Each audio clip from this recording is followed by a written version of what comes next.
We all know Santa, but did you know he was born sometime around 280 AD in Patara, near Myra in modern-day Turkey? A figure much admired for his charity and kindness, as well as church leadership. Saint Nicholas has become a man of legend, but also of great controversy.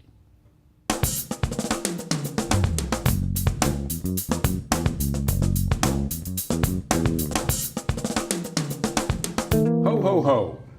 Welcome to Close-Ups. My name is Joe Collymore, and today's guest is Saint Nicholas of Myra, otherwise known as Santa Claus, otherwise known as Kris Kringle, otherwise known as the man with the bag, otherwise known as that creepy guy that sneaks into people's houses at night to leave good presents.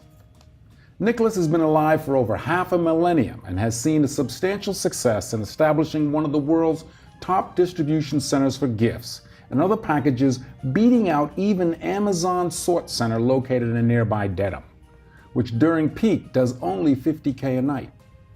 On average, this man delivers 60 billion packages a night. Nick also has a wife, 9 reindeer, and 10 grandkids.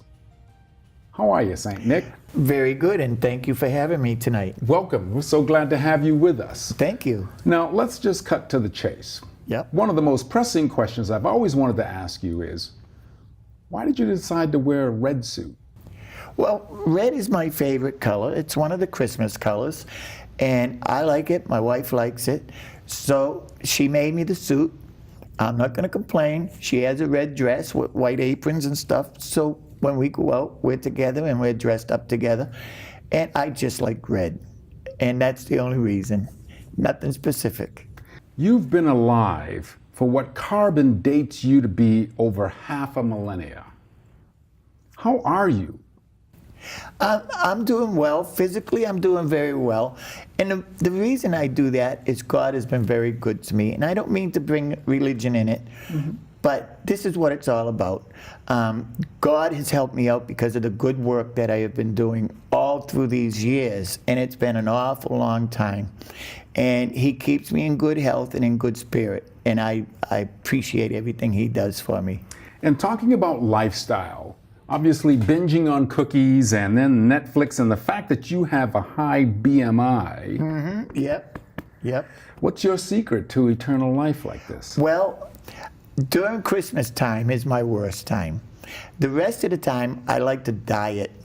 Well, I don't like to diet, but I do, because if I don't diet, I'm going to be, way out here someplace. And I can't do that. I have to get in and out of the chimneys. So I just eat healthy food. And this is what it's about.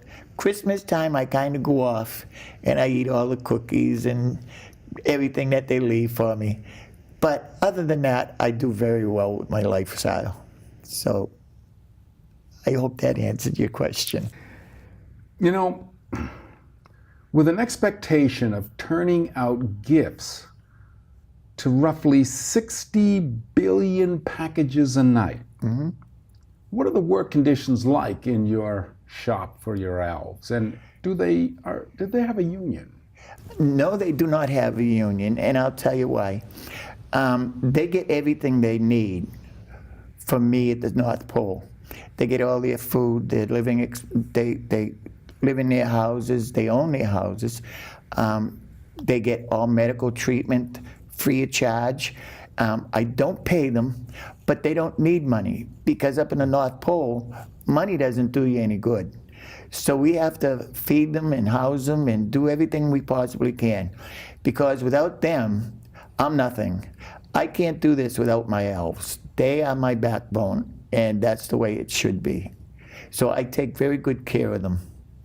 Now, beating out the Amazon distribution center, let's talk about the heavy lifting that you're doing here. Yep. You're executing delivery to 6+ billion individuals worldwide. Yep.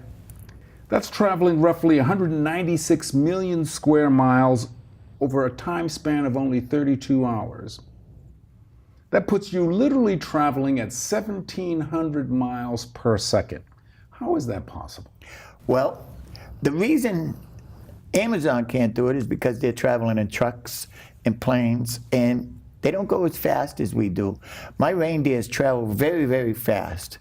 If I'm in your house at night and you're sleeping, I'm in and out of there by the time you can blink an eye.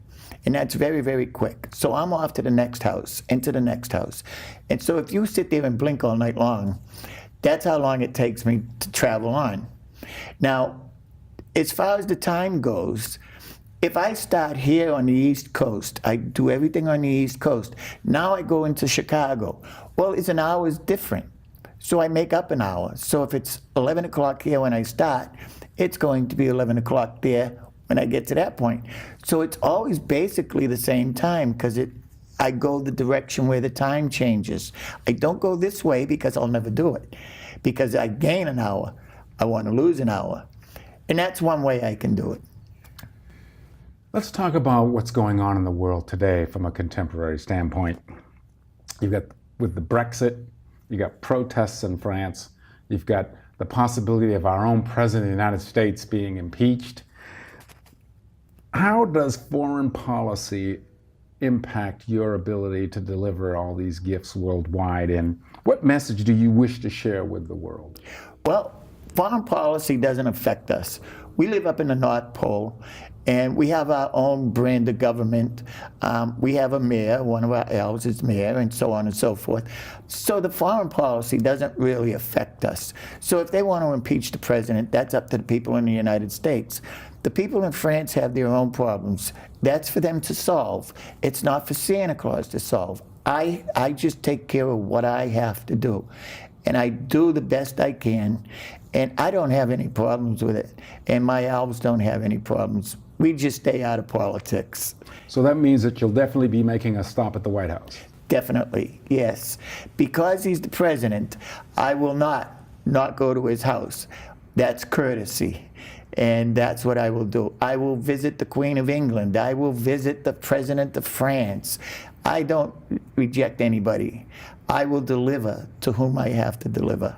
So what's up with this legend of leaving pieces of coal for children who haven't been very good? Where did that get started? That was very true. If you weren't good, like if you misbehaved with your mother and dad, then I would say, oh, well, you're going to get coal in your stocking. And coal is a black rock. I mean, a lot of people don't know what coal is now because we no longer heat with it or anything. But it's a very dirty rock. And if you hold a piece of coal in your hand, it will turn your hands black from all the black powder. And it's not healthy either because you could get that into your lungs and get very sick with it. So I don't like to do that anymore. What I do now is, if you're being bad, I will eliminate some of the toys that you asked for. So if you wanted the basketball and you talk back to your mom and dad, I might say, well, Johnny or Jimmy isn't going to get the basketball, or Mary and Ruth aren't going to get that doll they want. And I kind of do it that way now. And I find that works out very well, very well. So we'll see how it happens. You know, I used to threaten my younger brothers with if they weren't acting right, Santa Claus was going to leave them a dried piece of reindeer poop. So maybe, just maybe, that might be a nice alternative to pieces of coal. I have never done that, but it is something to consider. That would get their attention. That would get their attention for sure. Let's talk about some of your fondest memories, most memorable experiences. Yeah. Especially during the times when children are visiting with you, like down at the downtown crossing in front of the old Jordan Marsh, for example. Definitely. That was very, very good. I can remember going to Jordan Marsh, and we'd have lines going all around. And we were probably the most important one in the whole city of Boston. I think everybody came to Jordan Marsh because in the windows of Jordan Marsh, they used to put up scenes there of the elves doing carpentry work and all that stuff. And you used to walk around outside the building and look at all the windows. And Jordan Marsh did a wonderful job. And that was a very fond memory I have. And they had great blueberry muffins. And I always enjoyed eating them. And some of the other things I had a gentleman come up and ask if he could propose to his wife.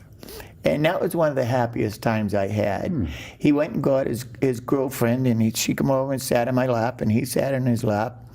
And I said, well, how are you doing? She says, I'm doing fine. I said, how long you been going out with this guy? She says, oh, about 2 years. I said, oh, did he ever ask to marry you or anything? And she says, well, no, not yet. And I said, well, what would you say if he did? He says, well, I would gladly marry him. And I said, well, consider your asked. And I brought the ring out, and I handed it to her. She started crying, and he started crying. They hugged each other. That is one of the happiest memories I had. And I will always remember that as long as I live. Let's talk about the sadder moments. What are some of the tough asks from the children? Yes, some of the saddest things is when a child comes to me and they say, my father's over in Iraq, or they're in a war zone, or whatever, and I would like him to come home for Christmas. Well, I really can't do anything about that. Of course, I can write to the generals and stuff, but they're not going to need me to tell them what to do. They have a hard enough time doing what they have to do. And that kind of breaks my heart. Another one is when one of their parents dies, and they say, could you bring my mother back to me because I miss her so much? And I have to say, no. I said, I can't do that. God needed them for something. And when God takes them, they can't come back. And that kind of breaks my heart. And you really can't heal their hurt. But I try to. And I try to be as kind as I can to them. And that's the heartbreaking part of this. You know, I can't do the things that I would like to be able to do. So I do my best. You know.